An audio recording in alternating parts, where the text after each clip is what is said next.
ಎರಡು ಹೆಜ್ಜೆಯನ್ನು ಹಿಂದೆ ಇಟ್ಟು ಮಾತ್ರಕ್ಕೆ ಅದು ಹೆದರಿದೆ ಅಂತಲ್ಲ.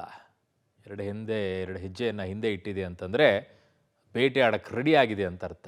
ಯುದ್ಧನೇ ಮಾಡಬೇಕು ಅನ್ನುವಂಥ ವಿಚಾರದಲ್ಲಿ ಬಹಳಷ್ಟು ಜನ ಕೇಳ್ತಾ ಇದ್ದಾರೆ. ಆದರೆ ಯುದ್ಧಕ್ಕಿಂತಲೂ ಹೆಚ್ಚಾಗಿ ಪಾಕಿಸ್ತಾನವನ್ನು ಬಗ್ಗು ಬಡಿಬೇಕು, ಉಗ್ರರನ್ನ ಮಟ್ಟ ಹಾಕಬೇಕು ಅನ್ನೋದು ಇಂಪಾರ್ಟೆಂಟು. ಪಾಕ್ ವಿರುದ್ಧ ಪ್ರತೀಕಾರಕ್ಕೆ ಭಾರತ ಸಜ್ಜಾಗಿದೆ. ಗುಜರಾತ್ನ ಸೂರತ್ ತಲುಪಿದೆ INS ಸೂರತ್ ಯುದ್ಧ ನೌಕೆ. ಕ್ಷಿಪಣಿ ವಿಧ್ವಂಸಕ ಯುದ್ಧ ನೌಕೆ INS ಸೂರತ್.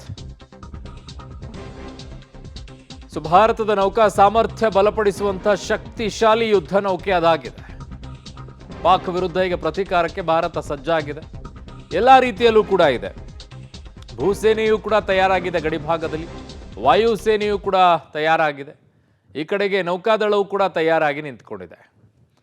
ಅವರು ಕೂಡ ಈಗ ಯಾವುದಕ್ಕೂ ಕೂಡ ಹಿಂದೇಟನ್ನು ಹಾಕಿಲ್ಲ. ಮೊದಲನೇದಾಗಿ ಅಲ್ಲಿ ಹೋಗಿ ನಿಂತ್ಕೊಂಡಿದ್ದೆ ನೌಕಾಸೇನೆ. ನೌಕಾದಳದವ್ರು ಹೋಗಿ ನಿಂತ್ಕೊಂಡಿದ್ದಾರಲ್ಲಿ, ನಾವು ರೆಡಿ ಇದ್ದೀವಿ ಅಂತ ಹೇಳಿ, ಆರ್ಡರ್ ಕೊಡಿ ಸಾಕು ಅಂತ ಹೇಳಿ. ಬಟ್ ಆರ್ಡರ್ ಕೊಡುವಂಥ ಮುಂಚಿತವಾಗಿಯೇ ಹಲವು ರೀತಿಯಾದಂಥ ಪ್ರಶ್ನೆಗಳನ್ನು, ಯೋಚನೆಗಳನ್ನು ದೇಶ ಕೂಡ ಮಾಡಬೇಕಾಗತ್ತೆ. ಹೋಗಿ ಹೊಡೆದಾಕಿ ಬರುವಂಥದ್ದು ಸುಲಭ ಅಲ್ಲ. ಇವತ್ತು ನಾವಿರುವಂಥ ಸಾಮರ್ಥ್ಯಕ್ಕೆ ಪಾಕಿಸ್ತಾನ ದೊಡ್ಡ ವಿಚಾರ ಅಲ್ವೇ ಅಲ್ಲ, ಉಡಾಯಿಸಿ ಹಾಕ್ಬಿಡ್ಬೋದು. ಆದರೆ ಬೇರೆ ಏನು ಸ್ಟ್ರಾಟಜಿ ಮಾಡ್ಬೋದು, ಇವರನ್ನು ಮಟ್ಟ ಹಾಕಕ್ಕೆ ಅನ್ನುವಂಥದ್ದೇ ಈಗ ಸದ್ಯಕ್ಕೆ ನಡೀತಾ ಇರುವಂಥ ಪ್ಲ್ಯಾನು. ನಮಗೂ ಅವರಿಗೂ ಇರುವಂಥ ವ್ಯತ್ಯಾಸವನ್ನು ಈ ವಾಘಾ ಗಡಿಯಲ್ಲಿ ನಡೆದಿರುವಂಥ ಬೆಳವಣಿಗೆಯಿಂದ ಪ್ರೂವ್ ಮಾಡಬೇಕು.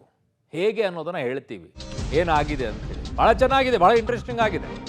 ನೀವು ನಮಗೆ ಬೇಕಾಗಿಲ್ಲ. ಪಾಕ್ ನರಿಬುದ್ಧಿ ಪ್ರದರ್ಶನ ಯಾರ ಬಗ್ಗೆ ಹೇಳ್ತಾ ಇದ್ದಾರೆ ಅಂತಂದ್ರೆ, ಅವರದ್ದೇ ಪ್ರಜೆಗಳನ್ನು ಒಪ್ಕೊಳ್ಳೋಕೆ ಪಾಕಿಸ್ತಾನ ಸಿದ್ಧರಿಲ್ಲ. ಅವರದ್ದೇ ಪ್ರಜೆಗಳನ್ನು ಅಟಾರಿ ಗಡಿಯಲ್ಲಿ ತಮ್ಮವರನ್ನ ಬಿಟ್ಕೊಳ್ಳೋಕೆ ಹಿಂದೇಟನ್ನ ಹಾಕ್ತಾ ಇದೆ ಪಾಕಿಸ್ತಾನ. ಭಾರತದಲ್ಲಿ ವಾಸವಾಗಿದ್ದಂತಹ ಜನರನ್ನ ಸೇರಿಸಿಕೊಳ್ತಾ ಇಲ್ಲ ಪಾಕ್. ಗಡಿ ಭಾಗದಲ್ಲಿ ಪಾಕ್ ನಾಗರಿಕರು ಪರದಾಡ್ತಾ ಇದ್ದಾರೆ. ಅವ್ರ ಪ್ರಜೆಗಳನ್ನೇ ಅವ್ರಿಗೆ ಬೇಕಾಗಿಲ್ವಂತೆ. ಏನ್ರಿ ಇದು? ಯಾವ ಮಟ್ಟಕ್ಕೆ ಇಳಿದೋಗ್ಬಿಟ್ಟಿದೆ ಆ ದೇಶ ಅಂತಂದ್ರೆ ಥೋ ಥೋ ಥೋ ಥೋ ಈ ಅಸಹ್ಯ ಅನ್ನಿಸ್ಬಿಡುತ್ತೆ ಆ ದೇಶದ ಬಗ್ಗೆ. ಅವರದ್ದೇ ಪ್ರಜೆಗಳನ್ನು ಸೇರಿಸ್ಕೊಳ್ಳೋಕ್ಕೂ ಕೂಡ ಹಿಂದೇಟು ಹಾಕ್ತೆ ಅಂತಂದ್ರೆ ಏನು ಹೇಳೋಣ ಇದಕ್ಕೆ, ಆ ದೇಶಕ್ಕೆ? ನೋಡಿ, ನಮಗೂ ಅವ್ರಿಗೂ ಇರುವಂಥ ವ್ಯತ್ಯಾಸ ಇಷ್ಟೇ.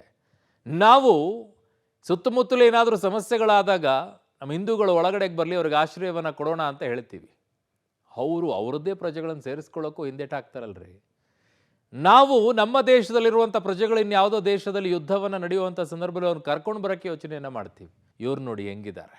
ಇವ್ರ ನಂಬಿಕೆಗೆ ಅರ್ಹವಾಗಿರುವಂಥ ದೇಶನ ಅದು.